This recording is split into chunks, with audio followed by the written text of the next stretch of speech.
আসসালামু আলাইকুম। Architect of Farhina থেকে আমি ফারহিনা রহমান মাহি আজকে এসেছি আপনাদের জন্য নতুন আরেকটি ভিডিও নিয়ে। কিছুদিন আগে আমি 2-3টা সুপারি পাতার প্লেট কিনেছিলাম। এটাকে কেনা হয়েছিল নিজের আগ্রহ থেকে, কিংবা বলতে পারেন কৌতূহলবশত। প্লেটগুলোকে এনে শুরুতেই আমি জেসো দিয়ে প্লেটগুলোকে রেডি করে নিয়েছিলাম একটি পারফেক্ট ছবি আঁকার জন্য।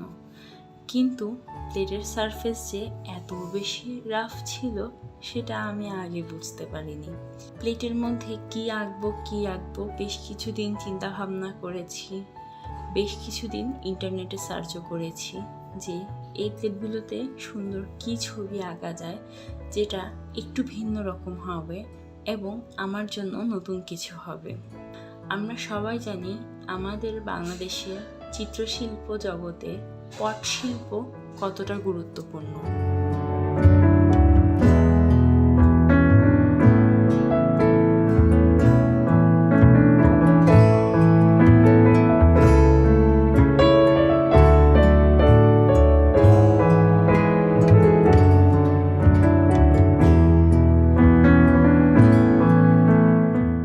পট অর্থ কাপড়, এবং অনেক আগে শিল্পীরা কাপড়ে যে চিত্রশিল্পগুলো আঁকতেন সেটাকেই পটশিল্প বলা হতো।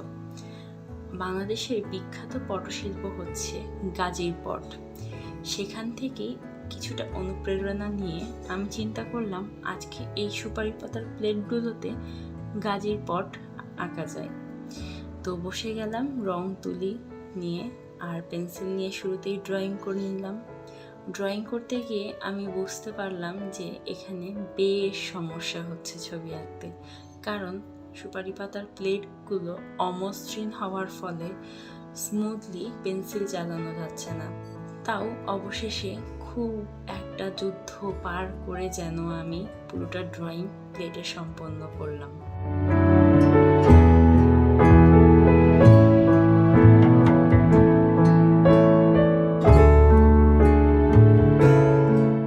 ড্রয়িং শেষে যখন কালার করতে যাব, অ্যাক্রিলিক কালারের যে ব্রাশগুলো আছে সেগুলো দিয়ে কালার করতে গিয়েও আমি সেম সমস্যায় পড়লাম।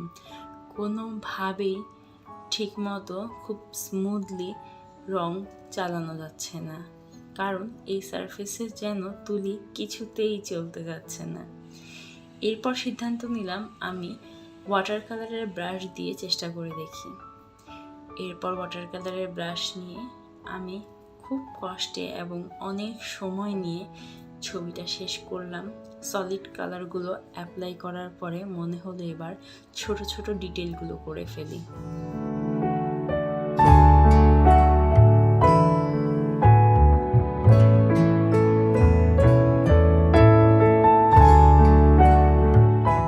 ছোট ছোট ডিটেলগুলোর মধ্যে ছিল শাড়ির পাড়ের কিছু কাজ, শাড়িতে ফুল কিংবা কোনো একটি নকশা করে দেওয়ার কাজ, তারপর এখানে দুটো যে ফিগার এঁকেছি তাদের চোখের ড্রয়িং, তারপর এখানে যে আর বাকি জিনিসগুলো আছে যেমন একটি কলা গাছের মতো দুটো কলা পাতা দিয়েছিলাম, এবং আরও কিছু সূক্ষ্ম সূক্ষ্ম ডিটেল যেগুলো মনে হলো যে হ্যাঁ এটা নিয়ে কাজ করা দরকার। তারপর আমি সেগুলোতে কাজ শুরু করলাম। হ্যাঁ, মহিলা দুটির পায়ে কিন্তু আমি আলতা এবং নূপুরও পরিয়ে দিয়েছি। বুঝতে পারছেন কিনা আমি জানি না, কিন্তু আমি আমার মনের মতো করে সাজানোর জন্য সর্বোচ্চ চেষ্টা করেছি।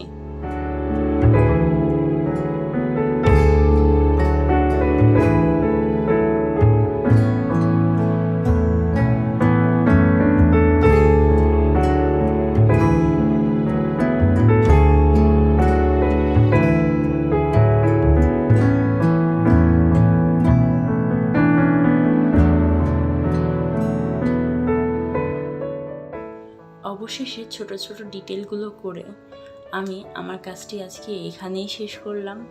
সবাইকে অসংখ্য ধন্যবাদ ধৈর্য নিয়ে শেষ পর্যন্ত আমার ভিডিওটি দেখার জন্য। আজ এখানেই শেষ করছি। সবাই ভালো থাকবেন। আল্লাহ হাফেজ।